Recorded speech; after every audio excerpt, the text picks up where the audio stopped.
हे राजन, इस एकादशी के दिन व्रत रखने से मनुष्य के सभी प्रयास सफल होते हैं और अंत में मोक्ष की प्राप्ति भी होती है। दोस्तों, आज हम सुनाने जा रहे हैं पौष मास की कृष्ण पक्ष की सफला एकादशी की पवित्र कथा।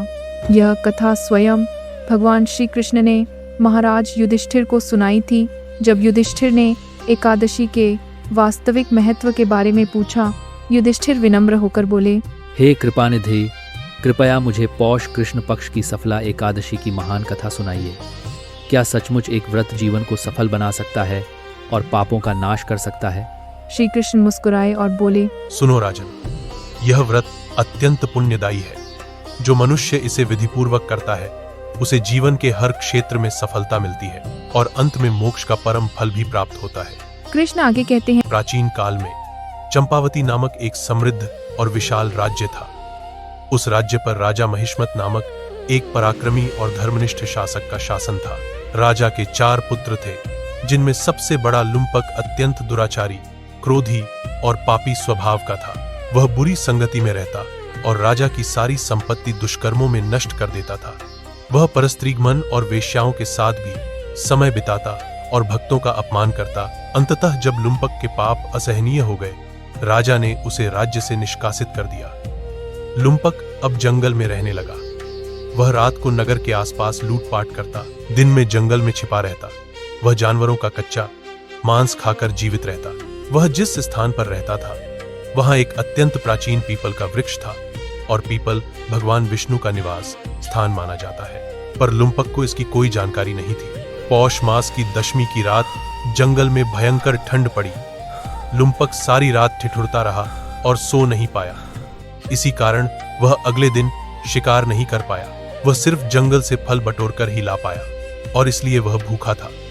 रात होने पर निराशा के कारण अत्यंत कष्ट में वह पीपल के पेड़ के पास गया। फलों को जड़ में रखकर बोला, हे प्रभु, इन फलों को अब आप ही स्वीकार कीजिए।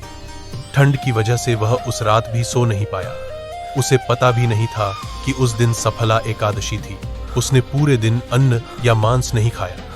रात्रि में जागरण किया, भगवान को फल अर्पित किए। इस प्रकार अनजाने में ही उसका सफला एकादशी व्रत पूर्ण हो गया। एकादशी के पुण्य से उसके समस्त पाप धुल गए। अचानक आकाश से दिव्य आवाज सुनाई दी, है लुम्पक, तुमने सफला एकादशी का व्रत विधिपूर्वक पूर्ण किया है। तुम्हारे सारे पाप नष्ट हो गए हैं। अब तुम वापस अपने राज्य जाकर धर्मपूर्वक शासन करो। लुम्पक का हृदय पिघल गया। उसकी बुद्धि शुद्ध हो गई। वह अपने राज्य वापस गया और अपने पिता को सारी कहानी सुनाई। राजा ने उसे गले लगाया और उत्तराधिकारी घोषित किया। आगे चलकर लुम्पक एक न्यायप्रिय, धर्मपरायण और दयालु राजा बना और मृत्यु के बाद उसे भगवान विष्णु का परमधाम वैकुंठ प्राप्त हुआ। कथा सुनाने के बाद श्री कृष्ण ने युधिष्ठिर को कहा, सिर्फ उपवास कर लेना ही सफला एकादशी नहीं है। इसका वास्तविक संदेश है हृदय का परिवर्तन और कर्मों की शुद्धि। जो व्यक्ति सोचता है कि केवल भूखा रहने से सब सिद्ध हो जाएगा, वह भ्रांति में है। सफलता और मोक्ष के लिए आवश्यक है दूसरों के प्रति दया, विनम्रता और सम्मान तथा ईमानदारी से जिम्मेदारियों का पालन करना। तामसिक भोजन और बुरे विचारों का त्याग करें। जो मनुष्य इन शिक्षाओं का पालन करता है उसका जीवन वास्तव में सफल हो जाता है और अंततः वह मेरे परम धाम को प्राप्त होता है। यदि यह कथा आपको अच्छी लगी हो तो वीडियो को लाइक करें, शेयर करें और हमारे चैनल को सब्सक्राइब करें। जय श्री कृष्ण।